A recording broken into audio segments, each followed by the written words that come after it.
across the state. Be a part of tonight's show. Call us at 800-956-7266 or email talkback@sportstalksc.com. Now here are your hosts, Phil Kornbluth, Kevin McCrary, and Tom Hayes. These guys, there's something about knowing how to win. You know, we're 15-2 in our last 17 games, close, what you would call a close game, games that are 7 points or less. 15-2 with only 2 losses coming in overtime in Tallahassee and in the national championship game. And these guys, it really is a big challenge, but more so than anything else, it's really about just taking it now one at a time. I know I tell, but that's the truth of mine. You know, the easiest thing to do is quit. Shoot, we got 10 games to play. Atlanta lost last night, so, you know, heck, we're on a bad spot. What we got to do is start taking care of our business. Good evening, everybody, and welcome into Sports Talk South Carolina Radio Network. Monday night from downtown Columbia, the crew all together once again, at least for tonight. Phil Kornbluth, Kevin McCrary, the Professor Tom Hayes. Tomorrow night and Wednesday night from Nashville, the SEC Basketball Media Days beginning beginning Wednesday with the men, the women on Thursday. Next week, ACC Media Days on a Wednesday in Charlotte. Good to have the pro back with us from his vacation week, though I know it was no vacation for him, doing a lot of work around the homestead. 67266 is the number. Email talkback at sportstalksc.com and on Twitter at SportsTalkSC. We got so much to talk about. K-Mac was up at Clemson on Saturday covering what was a tremendous game between Clemson and NC State. And, you know, we've said it once, we'll say it 1,000 times. If you're going to be a great team and have that special season, you're going to have to dodge some landmines. Clemson did it last year. They survived some close games last year. And K-Mac, they survived one on Saturday. Say what you will. Lucky, will to win, whatever the case may be. They got the W. They're 7-0. Going down to Tallahassee in a couple of weeks, and they control their destiny. They do control their destiny, and every team that runs the table, I don't care who you are, you're going to have some breaks. You're going to have the ball bounce your way a couple of times. You can call it luck. I know coaches don't like to call things lucky, but Clemson was very lucky to win that game. You can make a strong case that they should have lost. They were on the wrong end of the turnover battle again, 4-2. They couldn't get off the field on that last drive, and a 33-yard field goal, which is a very makeable kick for the college level. I think it's an 80% chance usually in college. They missed it, and that's not will to anything. That's just a guy missing a kick that he should probably make, but they win it, and you knew after he missed that kick, game over. Yeah, exactly. That was it for NC State, and there you go. Clemson is in control, and that might be just what they needed, honestly, going into the bye week. Now the coaches will have their attention and then complete focus to go down to Tallahassee. This is very interesting in the contrast in the coaches because everyone is upbeat. I was thinking about this after I saw Clemson win that game. You won your last 2 games, and you turned the ball over 9 times. Dabo, the will to win. What would Nick Saban do? I mean, he would set the stadium on fire. You mean to tell me we won both games? Yeah, coach, you won both games. Yeah, but we turned the ball over 9 times. What kind of play is that? It's because Alabama, what they did to Tennessee was that was a crime. They all should have been arrested. Yeah. Over 400 yards rushing. Held Tennessee to like 32 yards rushing, just totally annihilated them in what is supposed to be Tennessee's big year. Now, they've got some injuries. They are a beat-up football team. There's no question about that. But still, that just shows you the absolute dominance of Alabama right now. And, you know, the quarterback Hurts, he's got to start, if he hasn't already started, you got to start thinking about him strongly as SEC Player of the Year. That guy has been sensational. And he's a freshman. 18 different guys for Alabama have scored a touchdown. 18 different. And you want to contrast that with South Carolina's total touchdowns as an offense. And some of those touchdowns, by the way, are defense and special teams. Yeah. Here's what's scary. I think it's 11 games in a row they have scored And in some other way non-offensive touchdown. other than offense. Yeah. Here's the scary thing about Alabama. You have a dual threat quarterback to kind of cover up some sins of your offensive line. Alabama has an offensive line that pushes you 5 or 6 yards down the field, and you got a running quarterback. Yeah.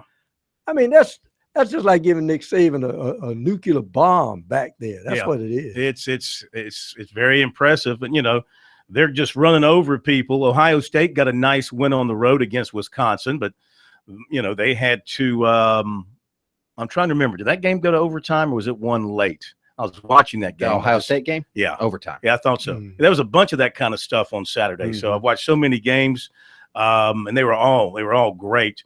Congratulations to the Citadel.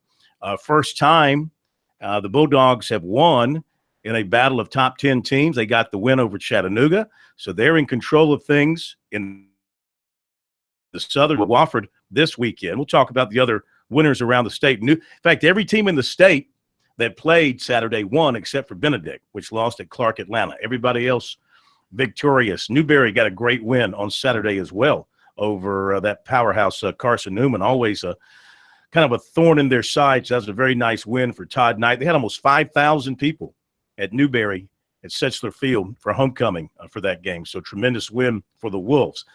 But we're talking Clemson and NC State for the most part right now, and looking ahead to the Tigers and Florida State in a couple of weeks. Slice it and dice it however you want to.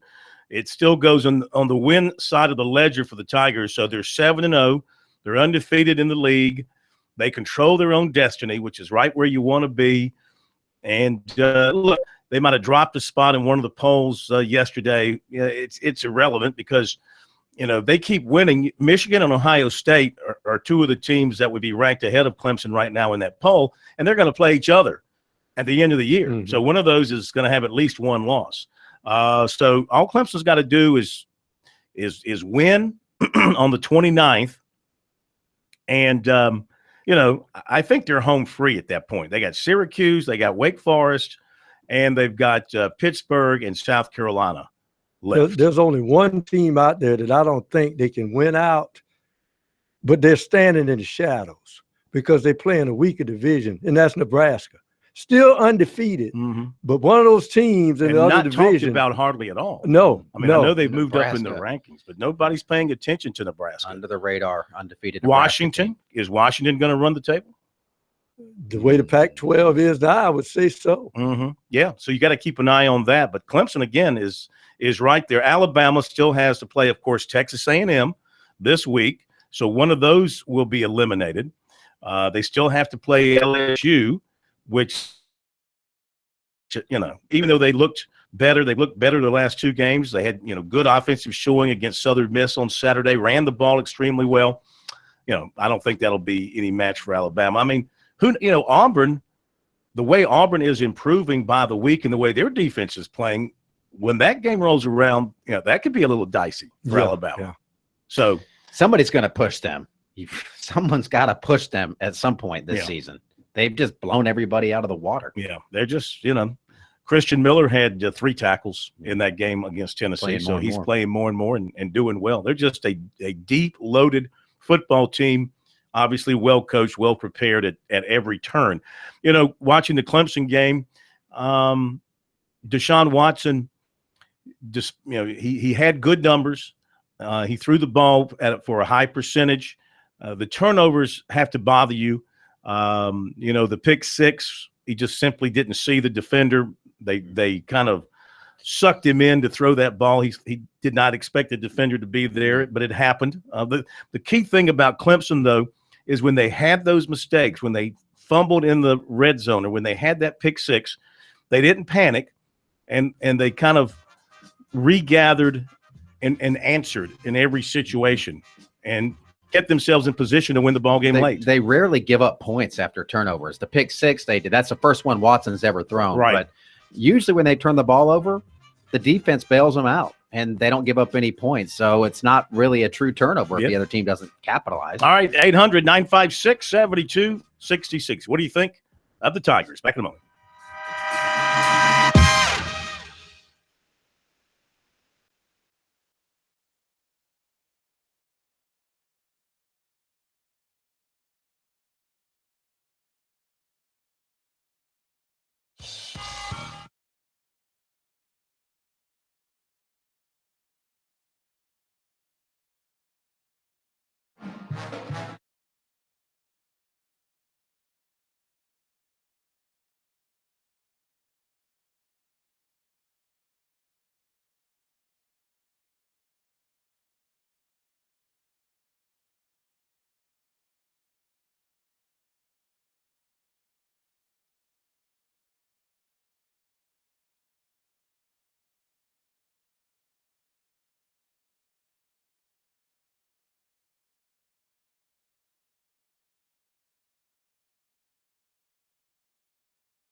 All right, Sports Talk on a Monday night from downtown Columbia.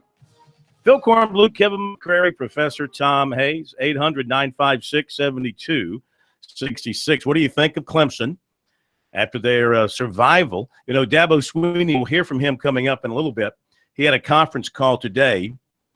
Usually has it on Sunday, but with this being their off week, he had it this morning. And his mission was clear in that conference call. He does not want the word luck associated with that win. The will to win, the preparation, the culture, the mental state of his program, the focus, the work of his coaches and his players, the never give up, never say die attitude. That's what won that game. Luck was not a Well, factor. they were better. And we talked about this last week, that Clemson could go out and play a subpar game, and NC State could play its best game and still lose. And NC State played pretty darn well offensively. I thought Finley was pretty solid Yes, he quarterback. was, I like the way he played out there. They had a good game plan. Days ran defensively. well. I ran well. thought NC State was very physical on defense. They didn't take a step back against Clemson. I mean, obviously they knocked Gallman out of the I thought it was physical. It was bizarre in that game. At one point, NC State had 14 penalties called against them. Yeah. Clemson had zero. But they were legit penalties, except most of them on NC State. The thing is, I agree. Most of the NC State penalties were legit. Yeah. But Clemson had a few that you're going, wait a minute. And there was a face mask that wasn't called that would have changed the whole dynamic of a drive for NC State. That was the drive they ended up kicking the field goal that was blocked. Yeah. So there were a lot of things there that had people wondering, but that's now the fix wasn't in. It was rigged. Now Dabo said rigged game. Dabo said it's the will to win.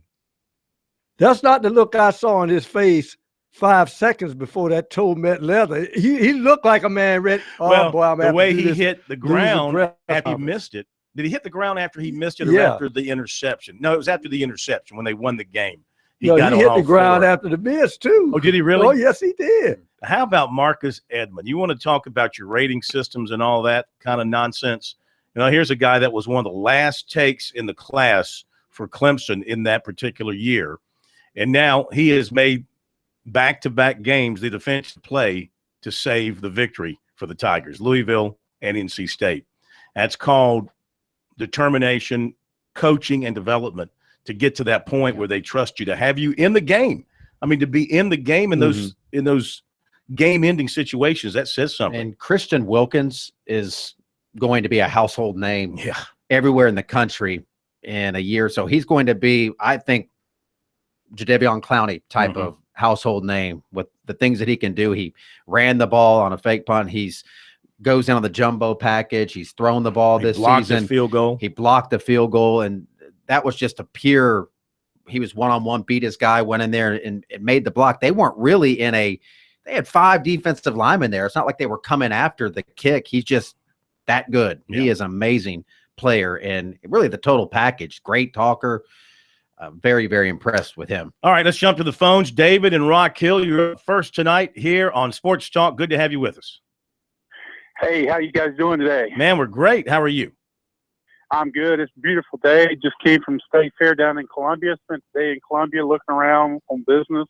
Cool. Went by the State Fair, me and my wife, but hey, it looked good. Beautiful day down there and everything. And what did you eat at the fair? I messed up, Phil, and ate a corn dog and had a Coke, and should have had the ice cream. Yeah. But the ride home would have gone a little easier for you. Huh? Dip the corn dog in the ice cream. Are they still selling the Krispy Kreme hamburgers? I didn't see anything like that. We looked at exhibits. We might have spent 30 minutes there. It was so warm there. I think it's October, but it's so warm. Yeah. We decided to leave before traffic got heavy in Columbia, come on back to Rock Hill. But, my question for you guys is this. The Georgia football game, I'm a Gamecock through and through, but the Georgia football game, when I saw that, my question to his coordinator is, you mean tell me you can't get a 1 yard running up the middle with Nick Chubb? I mean, they may have bigger problems in Georgia than what everybody thinks, but I like to pass out when I saw them trying to go to the side and not running the ball up the middle. And I said, Lord have mercy, South Carolina, we may be better than what we might not be that far off with some of the talent we have. We've got problems there too, but the thing of it is, I just couldn't believe that call that Georgia made. And my next thing is, do you know whether or not Bentley is going to play, or have you heard anything from the camp in South Carolina? Well, let's talk about Georgia first, and we'll get to Bentley. We were going to get to Bentley here in a little bit, but we'll get to we'll address a little bit here now, and Pro wants to chime in as well. But yeah, you roll the dice, and they were thinking they could get their speedster outside and maybe break it for a big play, and you leave yourself wide open to all the second guessing and the criticism because you didn't give it to your horse or your backup horse, and just try and get the 1 yard. Maybe they got greedy. It was McKenzie's only carry of the game. And it doesn't make a lot of sense. It doesn't make a lot of sense. Jim Chaney and Kirk I mean, the guy, I mean, you know, they he's know. been around forever. Yeah. And to make that call, and then the running back does not have a carry, and you stick He's him not even in a there. running back. He's a wide receiver. Yeah. He's a slot receiver. Well, you know, previously another staff and Mike Bobo didn't give the ball to Torrey Gurley Enough. in Columbia. at the 1 yard line and threw it. If you're Georgia, you just don't lose to Vanderbilt at home. You just don't do it, or you pay the consequence as a coaching Kirby staff. Smart, that honeymoon is over. As long as you let Vandy stay in the game, they have a salty enough. And 19 tackles. He was the one that made the tackle on the last play. Cunningham and, got himself drafted in the second round in that game alone. And here you go. It doesn't take long. Dan Wolken of USA Today, national writer who really excels in covering coaching moves and things of that nature. He had I don't know if you call it a story, maybe just a paragraph or something out today as a result. And I guess it was part of a notebook thing with Georgia losing to Vanderbilt. And he writes, Tom Herman was interested in the Georgia job, and Georgia didn't pick up the phone to call him and give him an opportunity. And my point is, I bring that up because here is a guy that's in his first year who has been the, quote, dream coach for all those Georgia fans who didn't think Mark Richt at 10 wins a year was winning enough or winning the right kind of games. And already we've got stories coming up about coaches and who it should have been instead of who it is. Yeah. If only, of course, then Miami goes out and lays an egg on Saturday. Yeah, they again. lost by 7, but here's the problem. But they lost to a team that got beat by 49 points the week before, and they lost to them at home. Well, Because North Carolina didn't show up. Yeah, I mean, I'm not going to knock Rick. He's in his first year at Miami too. But So my point is, it's too bad. In a perfect world of wanting to pile on the Bulldogs like Jarmart over here, who we like to pile on, it would have been so nice if Miami had beaten Florida State and North Carolina, and Rick was undefeated. would have been and nice. Georgia is doing what it's doing. But and that's the thing. Kirby Smart didn't inherit what Will Muschamp did in Columbia. No, he no inherited way. a pretty darn good team, the best running back in college football. Granted, coming up in injury, Mhm. but has looked very healthy. Certainly looked healthy on Sunday last week against the Gamecocks. Eason looked good. I mean, Eason had good numbers. I don't know. I didn't see the game, He's but he had just- good numbers. He's going through the learning curve that every guy does when you've been a coordinator. Now you got to be a head coach. And he talked about how there's less pressure now than when he worked under Nick Saban. Well, that's about to change for you in a hurry, buddy. Yeah, and absolutely. Georgia, be careful what you wish for. And I kept saying it. And a lot of that happened with USC search because they were going hard after Smart, and Georgia kind of, I don't want to say panic, but they wanted to make a move. They didn't want to let an East rival pick up Kirby Smart. So they went and pulled the trigger and landed Smart, and the Gamecocks went in another direction. But people laugh when you say this, but I thought Camp might be a safer pick because at least he's been through the ringer, come out the other end and learn from it. You're watching Kirby Smart learn on the job, and it ain't pretty right now. Now we'll talk about Muschamp and USC's quarterback and Bentley coming up. Also, the good, the bad, and the ugly coming up here on Sports Talk in a moment.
the turnovers were the major problem in the game.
Monday edition of Sports Talk here from Main Street, downtown Columbia. Sports Talk is your final word in sports.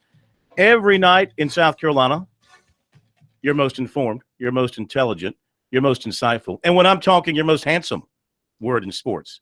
Now sporting a very impressive goatee, if I must say so myself. It's only taken me about 3 weeks to get there. Oh, okay. Did you see it before you left? I mean, how much has it improved since you left? Okay, Vincent Van Gogh. Yeah. 800-956-7266 is our phone number. Let's talk about USC for a moment. It's their off week last week. So, hey, the Gamecocks didn't lose. That's a good thing. And they get UMass coming in. UMass 1-6, coming off a loss to the Skip Holstes on Saturday. So, but this is a UMass team, and you'll hear it tomorrow when Will Muschamp has his presser. It's a UMass team that played Florida close and some others close. They played Louisiana Tech at Foxborough at Gillette Stadium on Saturday in front of 13,311, and they lost 56-28. And they are a team that is what they are. They're an FBS independent. Apparently, they throw it pretty well, 268 yards passing. But this should be a game that South Carolina should win. Later, the question of the day for South Carolina, and actually the question of the week on our website, because it's been talked about here now last week or so since the Gamecocks lost to Georgia, and that is, should they take the red shirt off Jake Bentley and throw him into the quarterback mix? That is our poll question, SportsTalkSC.com. 62% say no. Leave the red shirt on. Now, there's precedent at South Carolina and other places to do this when things are well offensively and you've got a young, hot freshman you're holding out. Stick him in there and see how it goes. It worked well for South Carolina with Steve Tannehill when he was a freshman. Gamecocks were 0-5. They put him in. and he took over, and they won 5 of their last 6. So could Bentley be the guy that could turn things around for this offense? Now, people will say, wait a minute, how's he going to make the offensive line block better? How's he going to make the receivers catch better? How's he going to make the running backs run better? And those are all legitimate questions and concerns about the Gamecock offense. But I'll just say this. There is something about a special quarterback that makes everything else around him better. Is he the guy to kickstart this Gamecock offense? That's just what they need in their offense. We need another true freshman. This is a guy who hasn't even been here since the spring. He showed up in August. I think that's a tall order. And what if he goes out there and falls flat on his face, and they have to go back to Perry Orth again and back to the drawing board, putting yourself up for some massive heat. As a coach, and Muschamp said it again yesterday. He said it again yesterday on his conference call. His goal is to win now. Okay. And if he gives him the best chance. Now, Tony Morrell of the Big Spur has been on record since last week in his writings, and I think more so today, too, based on his inside information, that it's pretty good chance. He hasn't come right out and said with 100% certainty, but anybody who reads his stuff or listens to him is left with the impression from his information that that is where they're headed, leaning towards Bentley. Now, Muschamp publicly remains non-committal about it.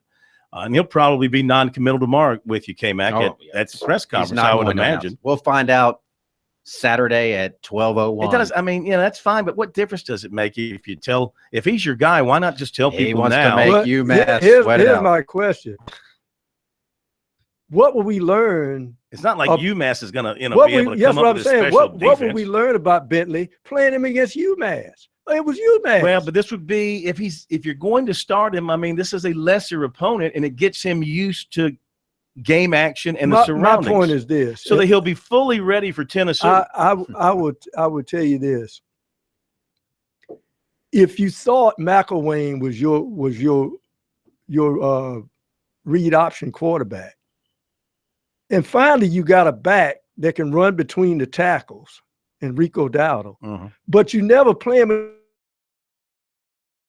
against the offense can work with a guy that can run between the tackles. They did it against Georgia. I think they got away from what they did against Georgia. As I've always said, Corn, when you have a running game, you got to be stubborn with it.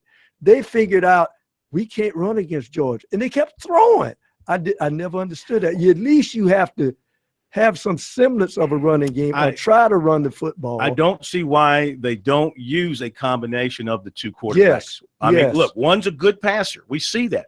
Even against good, tough defense, he'll stand in the pocket and he'll throw the ball. If he's got good receivers, he can move the team. One's a better runner. There's nothing wrong with alternating those two who have distinct talents. And you know what? Sometimes you can throw the defense off. You put McElwain in, and they think he's going to run deep and throw a ball. Yeah. But anyway, we'll see. We'll see what happens moving forward. Make sure you go to the website, SportsTalkSC.com, and vote at our poll. I want to mention a couple of things from a news standpoint, if you haven't heard already. The Clemson-Florida State game on the 29th will be on ABC at 8 o'clock in Tallahassee. And if you haven't gotten your hotel rooms already, well, you pretty much can forget about it as far as anything in the Tallahassee area. We have anything called an Uber home. You're going to pay through the nose. I mean, a Hampton Inn in Tallahassee today. We're just talking about a Hampton Inn. Nothing fancy. 400 plus. Available for $400. That's gouging in Tallahassee. So supply and demand. See what else is good that day. Miami at Notre Dame will be on NBC at 3:30 that day. Duke at Georgia Tech at noon. Now, that same night, South Carolina and Tennessee will be a 7:15 kickoff. So you'll have to have your clicker there. 7:15 kickoff clicker for South Carolina and Tennessee. They have not determined the network yet for that game. It could be that almost sounds like an SEC network. That's 7:15. Yeah, well, they're looking at Auburn or Ole Miss or USC, Tennessee on the SEC network, or on ESPN, or on ESPN2. Auburn, Ole Miss would be at ESPN. Yeah, I would think. I got some players of the week and also FCS ranking. Let's give you that. The Citadel moves up 3 spots to number 5. This is in the Stats FCS ranking, trailing only Sam Houston, the new number 1. Who beat North Dakota State? Somebody beat North Dakota State. Yeah, South Dakota State. No way. Yes. How about that? Yeah. So South Dakota State, and they aren't they the Roadrunners or something like that? Yeah. The Roadrunners? Mm-hmm. Wow. All right, so it's Sam Houston, Jacksonville State, Eastern Washington, North Dakota State, and the Citadel is number 5. Charleston Southern holds at number 9 this week, and Coastal Carolina, despite winning at Gardner-Webb, falls from 16 to 17. All right. Also, speaking of Coastal Carolina, D'Angelo Henderson, their star running back, playing status kind of up in the air, suffered a shoulder injury during the win over Gardner-Webb, left the game in the first minute of the fourth quarter.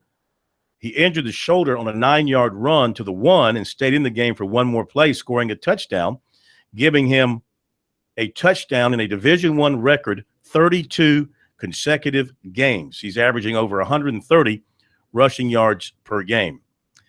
They play Central Connecticut State for homecoming this Saturday.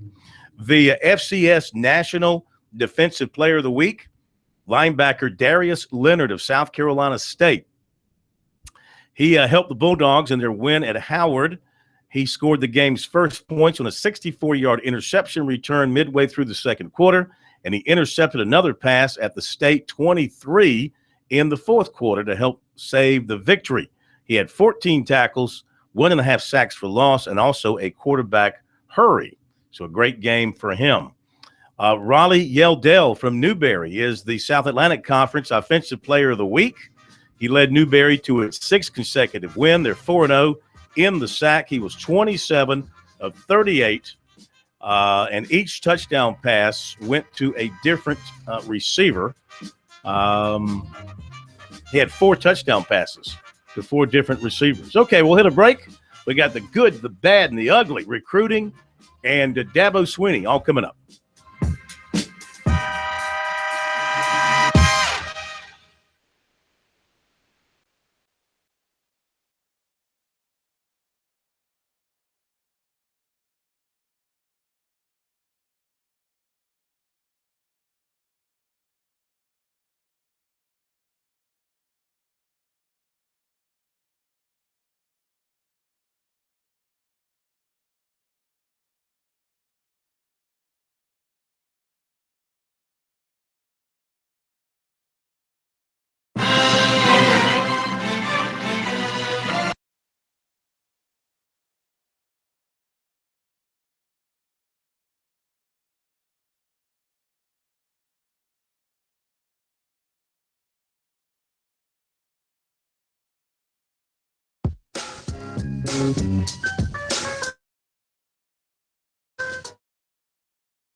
Okay, we're back. Sports Talk, South Carolina Radio Network here on a Monday night. Good to have you with us. Hope you had a great weekend. Things are getting back to normal. I know we still have some flooding issues in the coastal area. Hopefully the rivers will recede here quickly and life down there can return to normal as quickly as possible. We're brought to you by South Carolina soybean farmers and their checkoff. Learn more at scsoybeans.org. Pork powered by soy. All right, let's get to the good, the bad, and the ugly from this weekend. As the three of us each have our thoughts on what we thought were good, bad, and ugly from college football, maybe the NFL, whatever the case may be. So I will start out with my three, the good, the bad, and the ugly. The good, in my eyes, of course, Marcus Edmond stepping up, excellent coverage, playing the receiver and the ball as you're taught, and then breaking on the ball, perfectly timing it, no interference involved, getting the interception to seal the Clemson win. That's the good. The bad had a lot of different options for the bad. A lot of different options. I have to settle on Georgia. What are you thinking, Bulldogs? What are you thinking? You got Nick Chubb. If Nick Chubb just falls forward, he's going to get you a first down. Give him the ball and get the first down and live to play another series. No, you're so smart, Georgia. That's the bad. His the brother ugly played pretty good for NC State against he Clemson. did. Mm-hmm. And the ugly for me, of course, has to be the Packers last night. I'm not even sure ugly describes. The uniforms were the first thing. I mean, the throwback stuff, that's all well. The cheerleaders weren't as pretty. My goodness. The fans were booing. It was just a terrible, terrible, terrible night to be a Packer fan. So that was ugly in my eyes. And it never got better. I mean, look, Dallas went down and scored, and the Packers never got control of that game, and they got beat by a rookie quarterback, a fourth-round pick at Lambeau Field. That shouldn't happen. Yeah. That is my ugly. My good, bad, and ugly, I'll go quick. I know we're crunched on time. My good, I have to go with Clayton Kershaw on the Dodgers. That was just an epic performance last night, 1-0. The Dodgers have 4 postseason wins. He has had a part in all of them. Mm-hmm. Whether it's a victory or a save. He's pretty darn good. My bad, NC State's kicker. I feel bad for him. My heart goes out to him. Missed 3 kicks. That includes the block, 33-yarder. That's an extra point in the NFL, and I'm sure that's going to be in his head for a long time. The ugly, I'll piggyback the NFL thing, the Carolina Panthers secondary. Oh, boy. Playing against Drew Brees, Hall of Fame quarterback. Let's start 2 rookie corners, one that was on the practice squad a week ago. What could possibly go wrong?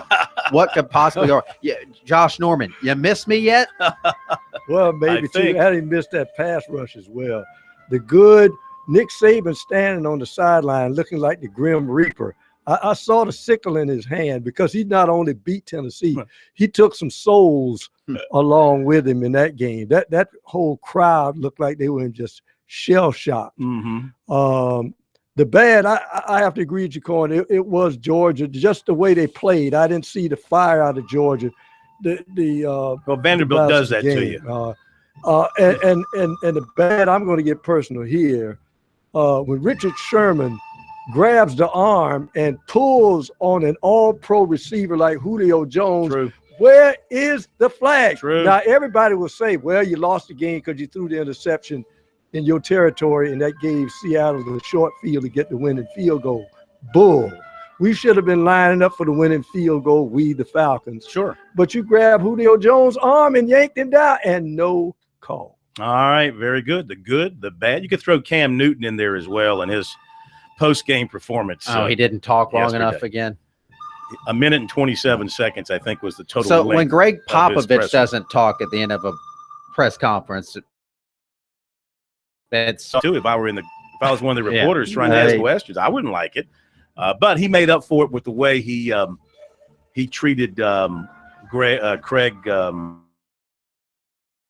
Which is a great guy. I mean, he's great in every way. Apples and oranges. He just doesn't like talking with the media. And the problem, but he's consistent. He does it after wins and losses. In Cam's case, when they win, he's all, this, that, and the other, and talking and exuberant. And when he loses, I've never really seen him exuberant with the media. He never seems like he really enjoys it. Here's the one thing I like about Popovich. He'll know a game is on national TV, know it's on national TV, and takes 3 stars out of the game. No, they're not going to play tonight. Oh, well, yeah. you know, the game is on TNT. I don't care. He's always Just looked to out make a first for point. his team, and that's why his players, they love playing for him. There's no doubt about it. All right, let's get to recruiting. We'll get to Dabo Swinney coming up here in a little bit. David Shelton will join us as well. We'll talk about this past Friday night of high school football. Mick Mixon will be along with his take on the Panthers and their dire situation, though Ron Rivera thinks it's not over with yet. However, I heard this stat today. There have been, I guess, well, I don't know if this is since the expanded playoffs or what, but the guy said there have been 9-1-5, and only one has made the playoffs. So they won 15 in a row last year. They just have to win 10. Odds are against them. All right, recruiting. 2018 receiver Jordan Adams of Blythewood, also a highly touted baseball prospect, is going to go to the U.S. Gamecocks face Massachusetts. He's on a former USC and current East Carolina defensive line coach Deke Adams, and has offers from USC, Ole Miss, East Carolina, Southern Miss, North Carolina, Maryland, Tulane, and Kentucky. He's been to games at North Carolina and East Carolina, and he's planning to go to Clemson for the Syracuse games. He also plays quarterback for the Bengals. He's being recruited, however, as a receiver. He says Will Muschamp and Brian McClendon have been on him hard, telling him he has a chance to play right away, make a big impact on the team and the program. He doesn't have an offer yet from Clemson. The Tigers are also showing strong interest, he said, and he said they show him a lot of interest week in and week out. He feels North Carolina and Ole Miss in particular are showing him strong interest right now. He said all the offering schools will allow him to play baseball as well. He says he's not given the pro baseball draft in 2018 any thought at this point, and he and his family will deal with that at the proper time. And he said his father said, look, this is about you, and you make your decision. Don't worry about, coming to East Carolina just to play with where I am. You make the decision that fits you best. No favorite at this point. 2018 running back Justice Woods of Charlotte was at Clemson for the NC State game. He has offers from Virginia and Wisconsin. 2018 offensive lineman Cole Williamson of Carrollton, Georgia was at Clemson Saturday. 2019 quarterback Xavier Malone of Knoxville was at Clemson Saturday. He also visited twice in the spring. Florida State, Kentucky, and Tennessee are also showing interest. Interesting that he would go to Clemson for the NC State game while he had Tennessee and Alabama right in his own backyard. 2018 linebacker Kyle Wright of Ben Lippen was at Notre Dame over the weekend. 6'3" shooting guard Trey Dooms. Got to be the best name in high school basketball. Trey Dooms. Ackworth, Georgia, was at Clemson Saturday. He has a Tiger offer. He's a 2018 guy. And 6'4" shooting guard Clyde Trapp Jr. of Lower Richland made an unofficial visit to Clemson on Saturday as well. There you go with recruiting. You can always check it out on the website, SportsTalkSC.com, and on Twitter, use the hashtag STRecruiting. All right. You want to squeeze in or wait till we'll get to callers in the next hour. All right. So if you'll hold on, we'll get to you in the next hour. Dabo Swinney, a couple of different segments with him. He's particularly good on this conference call today, really praising his team, praising his players, praising his coaching staff for not panicking. Should be praising the Lord for winning that game. He probably did a little of that too. But it wasn't luck. It was about everything else but luck that got the Tigers. You'll hear him talk about it coming up. So we'll have that for you. David Shelton, Mick Mixon, more of your calls as well right here, Monday edition of Sports Talk.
Live from Columbia, this is Sports Talk on the South Carolina Radio Network. Be a part of tonight's show. Call us at 800-956-7266 or email talkback@sportstalksc.com. Now, here are your hosts for Sports Talk, Kevin McCrary and Tom Hayes.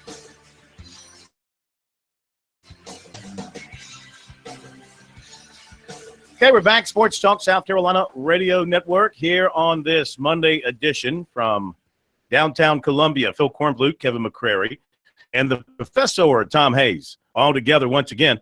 800-956-7266 is the phone number. Let's jump back to the phones as we go to Bobby in Williston next here on Sports Talk. And thank you for waiting, Bobby. How are you? Good, Phil. I didn't get to join you when you first came on, but I didn't know if you'd mentioned this, but just wanted to give a little recognition to a WE player that's playing on Sunday, the game-setting interception against the Rams on Sunday. So we're kind of proud of him. Not many players from Class A ball make it to this level. So who is it? Kind of proud of him. Who is Raphael Bush. Raphael Bush. Oh, okay. Didn't he go to state? Didn't he go to state?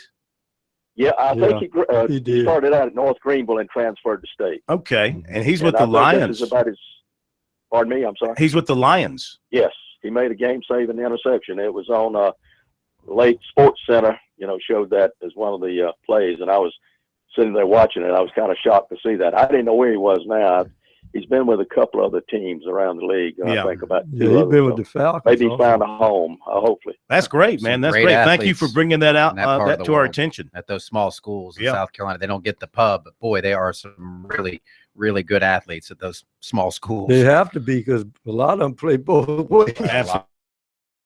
Absolutely. Both ways, sports year round, multiple sports, 3, 4, 5. You know who's having a big impact with the Packers, if I may bring them up again, as painful as it is, but Joe Thomas yesterday was the one who they called it an interception first and they changed it to a fumble, but it was Joe. He's playing some great football for the Packers, or a guy that was a free agent pickup for them out of South Carolina State. He's just done some great things.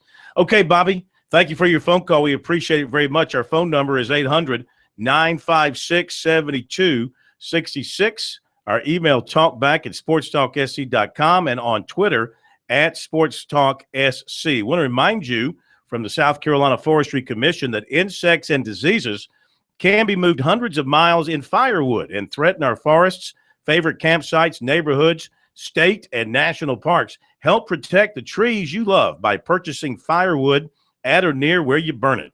For more information, visit don'tmovefirewood.org. All right, Dabo Sweeney this morning had a conference call to talk about the Tigers' win over NC, updating some injuries, looking ahead to Florida State a little bit in that his team controls its own destiny, and what's ahead for the Tigers during this off week. Let's catch up with Dabo Sweeney. What a ball game on Saturday. Enjoyed watching the tape. A lot of good things on tape. I mean, a lot of good things, and obviously some mistakes and things that are very correctable. In some areas where we can improve fundamentally and things like that, but overall just a great win. Proud of our never quit attitude. There's just something special about that, and definitely fortunate to win the game with some of the critical mistakes that we had.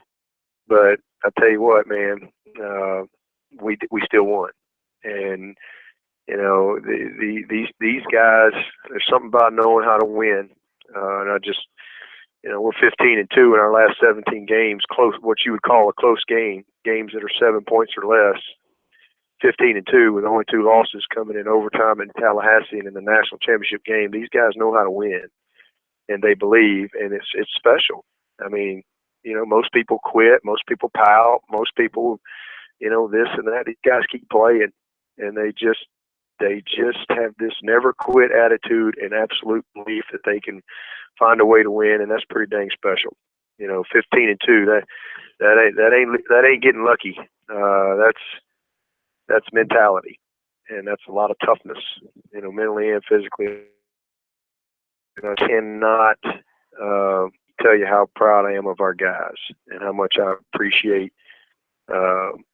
who they are and again, their will to win. And obviously, as coaches, we always got to be critical, and there's always things that we got to point out and make sure that we learn from and try to do better. But I think we need to focus on the positive here of how these guys have hung in there and overcome some adverse situations to find a way to win. So we're just really, really proud of that, and I'm proud of our staff too, because it's the same thing with those guys. Just a bunch of good people here that believe in each other and believe in what we do, and it's special to be a part of. Defensively, in the ball game Saturday, we only gave up one touchdown. I thought that they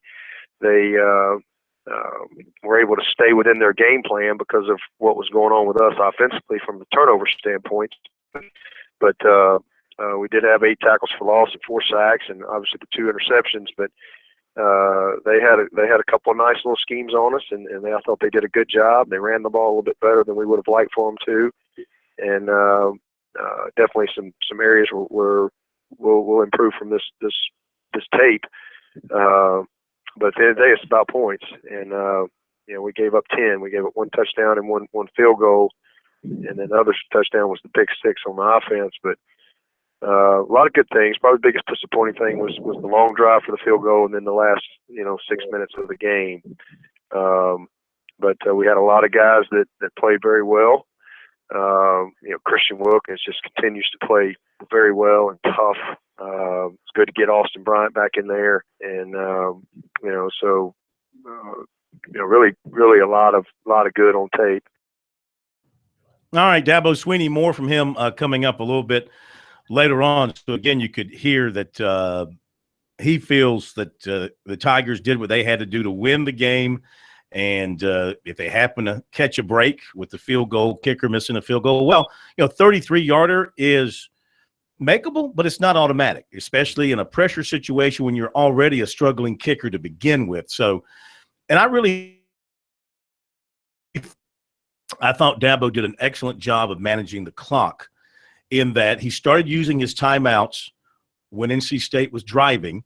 Now, what Clemson did not do was keep NC State from getting a first down. And that would have really improved Clemson's situation there a little bit more. But still, I thought that reserves some time there in the hopes that they could get a turnover or a missed field goal, or even if I was talking to the people I was watching the game with, and I'm like, hey, just let NC State go in and score, and then you try and go down and score and force overtime. That's your only hope, because I never thought that he would miss a short field goal. I thought they were doomed. You thought they should let him score a touchdown? Let him score a touchdown, and then you go down and try and score a touchdown and force overtime. That would be a bold strategy. Well, again, I never thought, because the way they were moving the ball, it looked like it was going to be a chip shot field goal. Yeah. Now it was. 33 yards. Well, the quarterback, you're going to talk about play calling, and they were on the 12-yard line. They call a pass play when they were just running it down Clemson's throat at that point, dominating up front. Days was getting 3-4 yards a clip, and the quarterback loses a few yards. And then rather than try to get those yards back with a couple of runs, they had timeouts. They just let the clock run down and sent the kicker out for the 33-yarder. But it was straight on, right in the middle. Yeah, they set him up. They set him up. He pushed it. That's what he did. The only thing, if I'm a Clemson fan, this is only from a fan standpoint. I've always looked at good fortune if I'm rooting for a team, and I see blind justice standing there. And the balance is going to tilt the other way one day. And too many times this year, and they have too much talent, Phil, for Clemson to be, how should I put it, always putting the game in jeopardy late. They have tipped at fate all too often this season. Well, you look at this last drive. They started the Clemson 29. I'm sorry, their own 29. State did, and with Days running most of the way, they moved it down the field to the Clemson 16. And the other thing that Swinney did that I thought was smart was he did hold on to that last timeout so he could freeze the kicker. And, he called it right before the ball was going to be snapped. Yeah, perfect.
the turnovers were.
Okay, we're back with you, Sports Talk, South Carolina.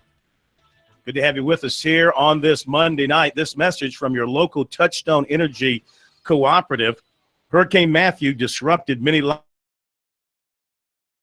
of their valued members who had your power knocked out by the storm. They want you to know that their repair crews are hard at work to restore service to every one of their co-op members.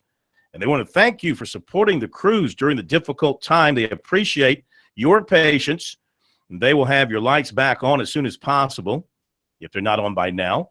This message brought to you by your local Touchstone Energy Cooperative. I did read where in the Florence area, was it Timmonsville? Somewhere down the PD area, people are still without power. Mm-hmm. Here we are over dealing with that, so hopefully all that's going to be resolved here very, very soon.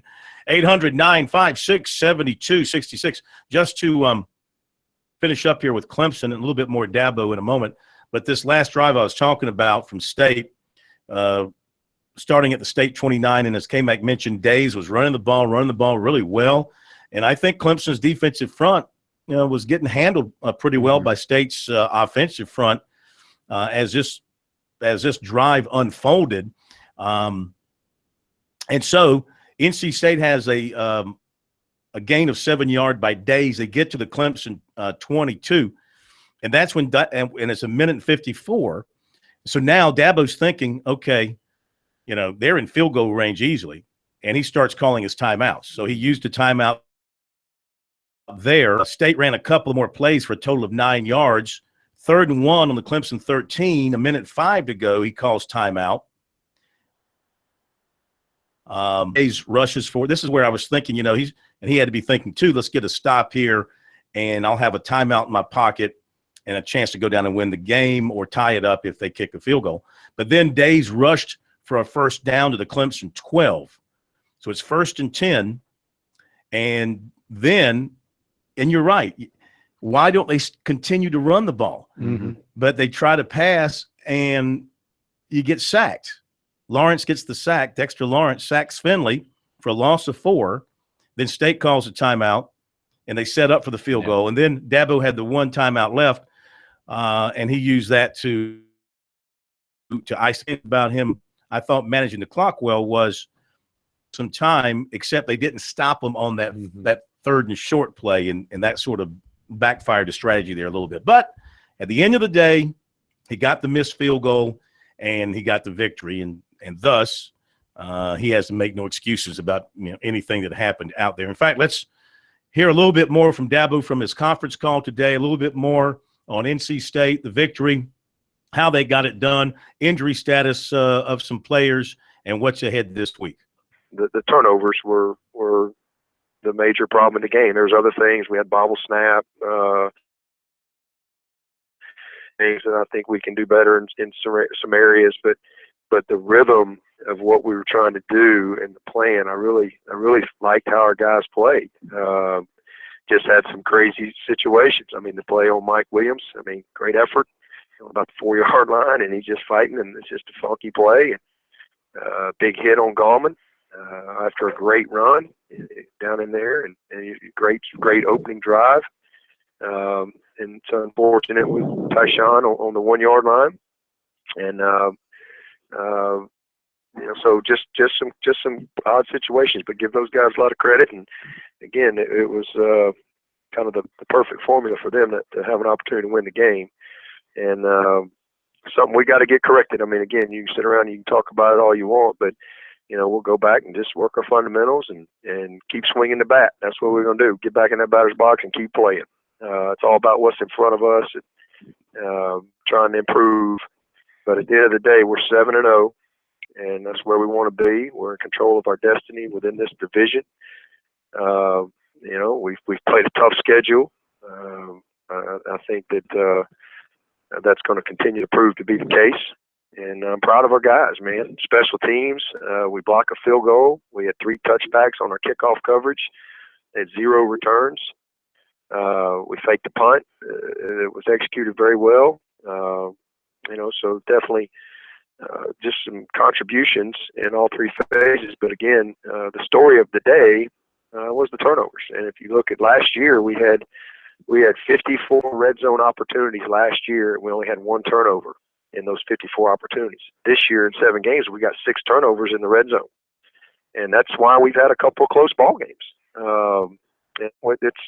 It is what it is. I'm stating the obvious, but we're playing with great effort. I think that we're doing the right things. We just got to do a little bit better job in taking care of the ball, and I don't have any doubt we're going to get it turned around. I think we're even right now, maybe in the margin, and our goal is to be plus when it's all said and done. And 7 games don't make a season, and with all of that, to still be 7-0, I think speaks to the type of team that we have a chance to be. We've got the makings of a great team, but the bottom line is we got to, execute with a little bit more precision and in certain areas. And this week it's coming at a good time for us.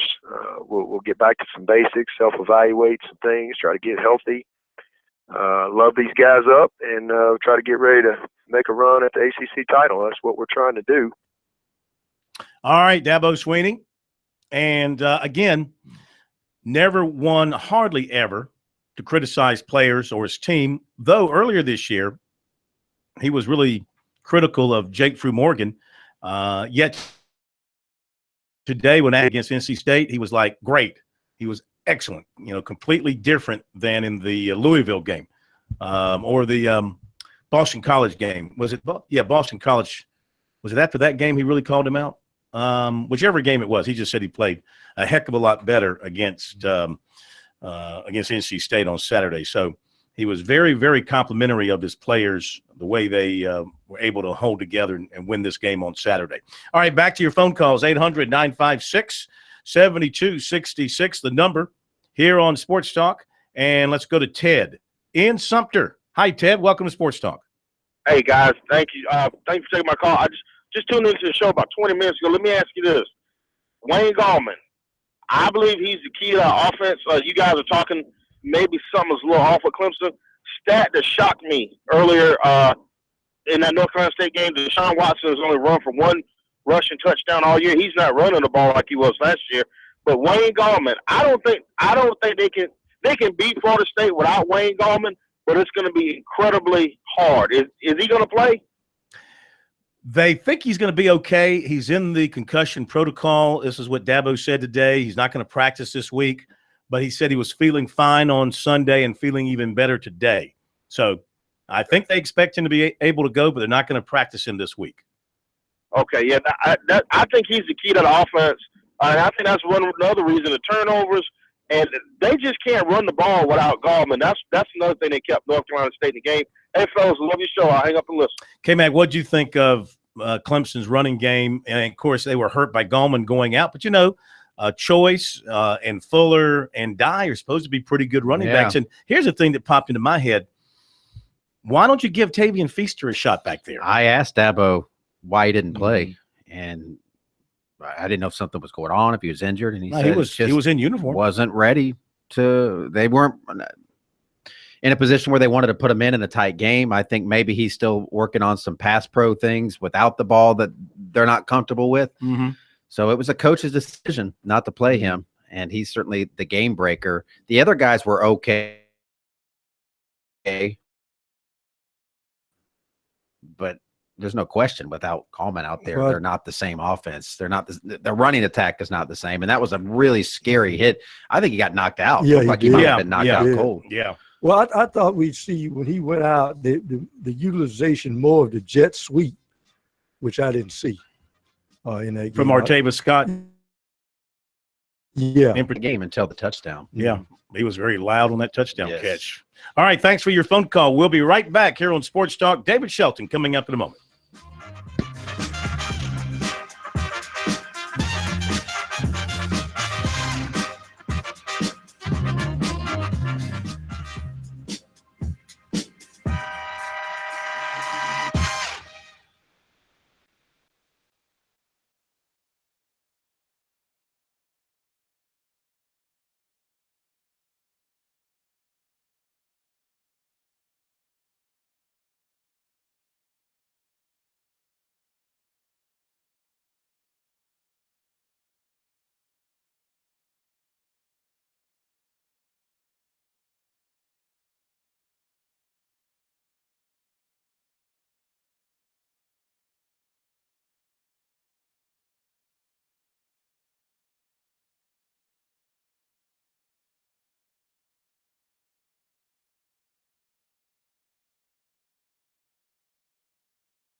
Welcome back into Sports Talk, South Carolina Radio Network.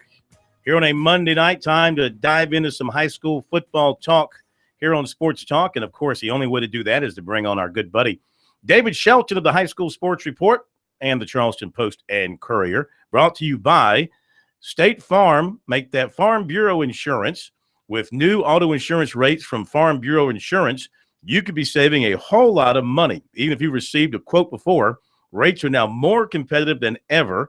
Get a free quote today from your local Farm Bureau insurance agent. All right, David Shelton is joining us now, and now we're getting a little bit closer to a normalcy in high school football. Still no games in the PD area, the Myrtle Beach area, the Hilton Head area, but it looks like this week, David, everybody will be back in action. Yeah, everybody's going to be playing this Friday. It'll be a full slate, and the storm really impacted those areas you mentioned, and especially in Class A. I think only 3 of the top 10 in Class A played last week. Now, it wasn't all storm related because a couple of teams had byes, but very rare to have only 3 of the top 10 teams in Class A or in any classification actually play a game. So, but it'll all change this week. We'll be football crazy by Friday night. Yeah, absolutely. And just seeing out of North Carolina that, like South Carolina, they are now going to delay their season or add a couple of weeks and push their championship games back as well. So when the Shrine Bowl rolls around in both North Carolina and South Carolina, both involved in state championship games that weekend. So that levels the playing field there somewhat for the Shrine Bowl. Yeah. Oh, yeah, absolutely. And both teams are going to be missing some really good players because when you look at the rosters of the 2 teams and then the teams they play for at their high school, you're going to be seeing a lot. You're going to be seeing some replacements. When you look at South Carolina, you're looking at possibly, at least one of the quarterbacks selected, maybe more. I think what it does, it's going to open the door for some other kids to get a chance to play. And which is good, but the North-South will be affected the same thing. So just one of those years where you just got to deal with it, and it doesn't really matter. I mean, all-star games, they are what they are. Let's just get the season played. Yeah. And I learned today that they've had to cancel the Palmetto Champions Award banquet because it's usually held in early December, but there'll still be a bunch of games to be played and playoff games and all that, so they can't have an award ceremony with so much football still to be played. It's usually tied into the weekend of state championship games, so they had to cancel that because of the rescheduling as well. Now, as far as games this past Friday night, I guess you have to look at Spartanburg and the Dorman win over Dorman, or maybe the way Boiling Springs beat Gaffney and shutting them out. Does Boiling Springs have that kind of defense to make themselves a factor in the 5A playoffs? Well, I think they're going to be a factor, and I think that defense is getting better. I did not, I picked them as one of the teams at the beginning of the year that could score with anybody. You just wondered how that defense was going to play. But you shut out Gaffney, which has got a pretty good offense. I think the week before they had almost 700 yards against Dorman. So that's a pretty telltale sign that they get after it pretty good, and their offense is very solid, got some good weapons, and I think they play Spartanburg this week, so that's going to really decide, pretty much that region. That's going to really decide things. And overall last week, 5 or 6 of the ranked teams in all the classifications got beat. Greer getting beat by Greenville was kind of a surprise. I would say that Batesburg leads beating Bamberg Earhart the way they beat them, really pretty easily, was a pretty good surprise. And Gilbert handled Strom Thurmond, who was ranked 4th in 3A. Mm-hmm. Gilbert beat them bad. I mean, it was 28-0 before Thurmond sniffed a score. Gilbert's one of those teams that we're going to be looking at kind of, boy, they're starting to put it together, and maybe they could make a run. In 4A, a team that has had a great turnaround year is South Aiken, 6-1, 2-0 in their conference, in their region. What has turned that program around so quickly? I think they made a coaching change, and I think that has had an impact. And they are at this point in their history at a pretty good run of athletes. Tancy Richardson and the quarterback Boynton's a pretty good player, very solid, player in terms of being able to manage a game and throw the football. And Tancy is one of the state's, I would guess, a top 20 senior prospect. So I think all that, the coaching regime came at time with a good run of athletes, so they're starting to put it all together. I still don't know how far they can go in the postseason, but there's certainly that certainly caught some eyes with the win over North Augusta. All right, in 2A, Bamberg Earhart, very impressive win. Oh, have I got that backwards? Oh, you're right. I'm sorry. Yeah. Batesburg-Leesville. Yeah. You're right. Batesburg-Leesville, impressive win over Bamberg Earhart. But further up the chart, Abbeville. Boy, they look good offensively and defensively. Win over Liberty last week. Southside Christian coming up this week. But you see anybody slowing them down in 2A? Well, no, I don't. I hate to put the Shelton jinx on them, but I think they're going to win the 2A state championship. But, of course, you still got a few weeks. Injuries could happen and things like that. I don't see them at full strength. I don't see them losing a game. I just think the offense scores enough points. The defense is really good, very physical, get after people. So, Southside will give them a threat, a challenge, because they throw the ball so much. But Southside, I just don't see them slowing Abbeville down. All right. And, Lamar looks really good in 1A still. They crushed Timmonsville on Friday night, and they're only giving up 7.5 points per game. That's ridiculous, averaging about 40. Yeah, if there's one classification where I really, I'm not a betting man, but if I had to lay the money on which one of the number one ranked teams were going to finish undefeated, money on that. Now, all those teams that we've talked about are really good, but Lamar,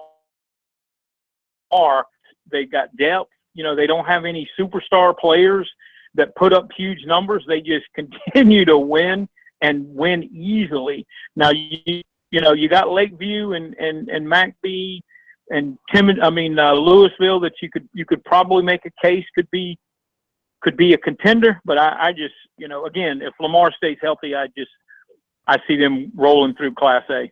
As I look over records around the state, and we talk about the regular teams who are there almost every year, but I'm seeing some new names popping up here at this late stage of the season, teams that are having unusually good years for them. Lee Central would be one. They're still undefeated. They've obviously been good from day one. Saluta's having a really good year. They're 6-1 in 2A, and Sharon has bounced back and having a great year. 4-0 in their region, 7-1 overall. And I know I know in the Sharon case, it's a change in coaches there. What about I know Saluda still has their coach. What about Lee Central? Yeah, they have a new coaching staff as well. And again, Lee Central's always had, really good athletes. And they've been competitive. This is a new thing. The thing about Lee Central is the toughest part of their schedule, including Sharon. So for both those teams, that's a really big game. That was scheduled for Friday night. They didn't get to play it, so it'll be pushed back, which makes it an even bigger game because at the end of the year, it's going to pretty much decide, a conference championship. And I would say the biggest surprise of the undefeated, the one team that I'm most surprised is Gilbert, because Gilbert just doesn't go undefeated, and they've done a great job. New coaching there, won some big games. Okay, David, we thank you as always, my friend. Have a great night. We'll talk to you on Friday. Okay, take care. David Shelton with us here on Sports Talk, our high school foot farm Bureau Insurance. Be right back.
Cam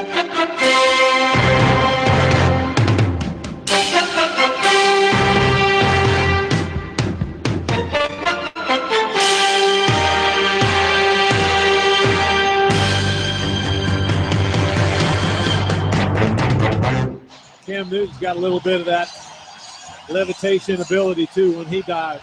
Yes, he does. Here So we go. the 2-point play. Receivers all set up to the right. 3 of them. Now Greg Olson comes in motion towards Dixon on the left side. One back, Mike Tolbert. Newton backs up. Newton throws right corner of the end zone, and it is complete for a successful try. Game tied, Devin Funches.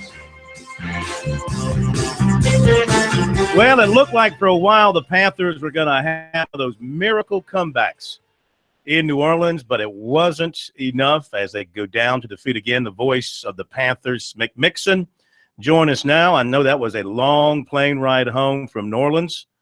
Tough loss, and boy, the guys are in a really difficult situation now when you're thinking about trying to make the playoffs.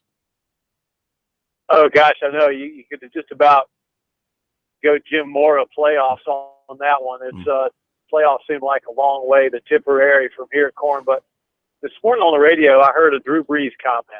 One of the radio stations played Drew Brees talking about what a season-altering win that was for the Saints and how this is the kind of win that you can build upon moving forward.